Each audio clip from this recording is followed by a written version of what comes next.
여러분 안녕하십니까? 다시 찾아주셔서 감사합니다. 오늘은 김일성의 사생아, 김연을 주제로 말씀드릴까 합니다. 제가 단독으로 입수한 김정일 회고록에 보면 김일성이 아주 허물없이 대했고 김일성을 마사지 해주었던 간호사가 2번이나 길게 나옵니다. 이름까지 나오는데 한낱 간호사를 위해서 김정일이 이렇게 긴 분량을 할애한 것은 이례적인 일이죠. 그런데 말입니다.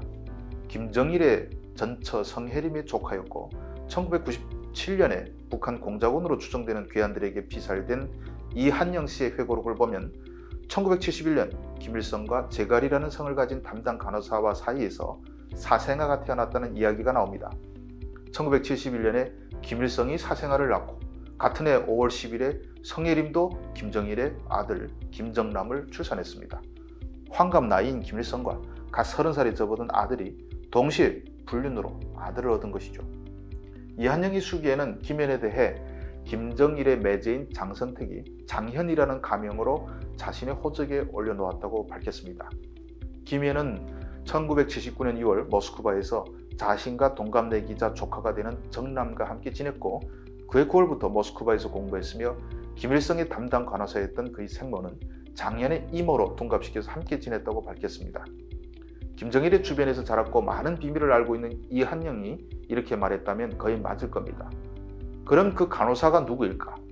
김정은에겐 삼촌이 될 이 김연이라는 아이는 이제 50세가 됐을 텐데 어디에 있을까요? 주성아TV는 구독, 좋아요도 좋지만 끝까지 들어주시면 더욱 힘이 납니다. 김정일의 회고록에 등장하는 김일성의 담당 간호사의 이름은 순덕이었습니다. 1962년 당시를 회상할 때부터 등장하는데 그해 5월 15일에 김일성이 신석증 때문에 수술을 받았답니다. 그런데 이것도 웃기는 것이 수술을 외국에 가서 할지 국내에서 할지 누가 할지 등을 놓고 정치위원회가 여러 차례 열렸답니다. 수술조를 놓고 정치위원회 결정으로 비준을 받아야 하는데 당시 소련 의사 2명이 김일성 옆에 있었는데 결국 집도인은 박명빈이라는 30살 갓 넘은 비당원이 했고 총책임자 최창석과 수술 조수 박효양, 이재복은 다 남조선 출신이었다고 합니다.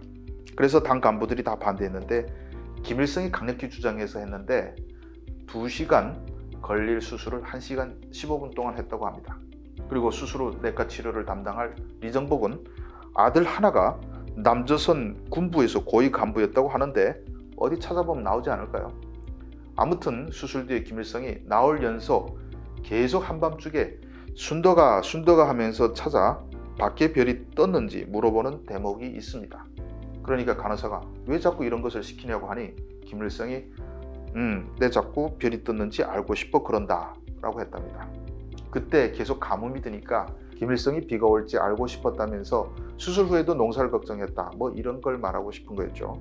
그런데 다른 곳에 이런 대목도 있습니다. 1960년대에 있은 일인데 김일성이 현지 지도를 마치고 돌아오면 의뢰의 담당 간호를 친딸처럼 정답게 찾으면서 아무개야 내 다리를 좀 주물러다오 다리가 싸서 그런다고 했답니다. 간호원이 달려오면 내가 주무르는 건 개미가 기어가는 것 같구나 또는 네 손이 약하구나 주무르지 말고 쾅쾅 때려봐라 그랬답니다. 그래서 김정일이가 간호원에게 수령님의 건강은 동무의 손에 달려있다고 고무해주니 그 간호원이 지압법을 터득했고 연약한 손을 어느 틈에 어떻게 단련시켰는지 남자 이상으로 손아귀 힘이 세졌다고 합니다. 김일성은 늘 그를 보고 내가 제일이다. 내 덕에 잠을 잘 잔다. 내가 나라의 복을 만든다고 치하하곤 했답니다.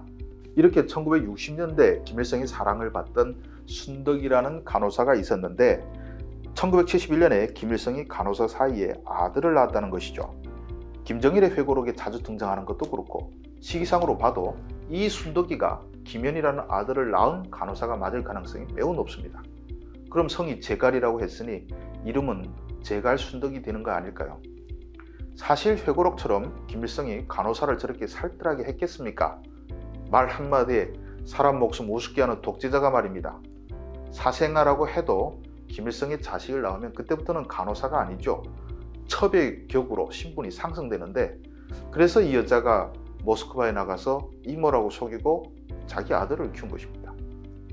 김정일도 자기 사생아들을 다 외국에 내보냈는데 이 김씨 가문은 사생아가 태어나면 외국에 숨겨놓는 전통이 있는가 봅니다. 혹시 지금 외국에 김정은의 사생아도 나와 있을지 어떻게 알겠습니까? 그런데 이 간호사와 김현이란 아들의 현재 상황에 대해서는 누구도 모릅니다. 김정은은 자기에게 위협이 된다고 이복형인 김정남을 독살해 죽였습니다. 그런데 김현은 형이 아니고 13살 많은 삼촌이 되네요. 어떻게 했을까요? 김현의 존재는 거의 그림자처럼 보이지 않게 살고 있었던 것이라 김정은의 권력에 직접적인 위협은 아니었을 겁니다. 김현에 대해서는 김정일이 이른바 격가지, 즉 자기 이복 동생들을 숨겨놓은 것처럼 어디 경치 좋은 곳에 집을 주고 살게 했을 가능성이 높습니다. 대우는 잘해주는데 사실상 사람들을 만나지 못하니 가택연금이나 다를 바가 없고 미쳐버리는 것이죠. 미국 쪽에선 김현이 생전에 을 복용하고 방탕한 생활을 했으며 2001년 처형됐다는 말도 나오는데 알 수는 없습니다.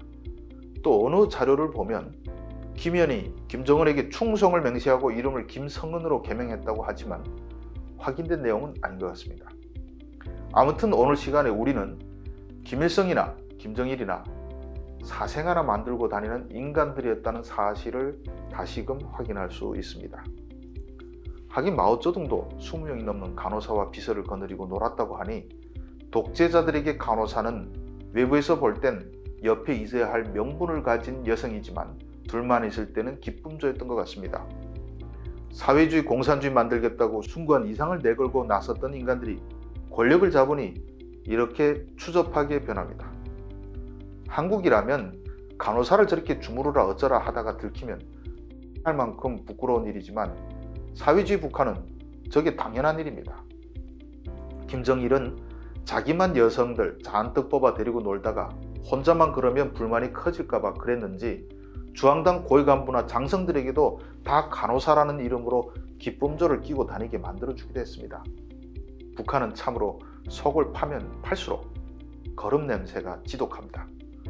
오늘 이야기는 여기서 마치겠습니다. 시청해 주셔서 감사합니다.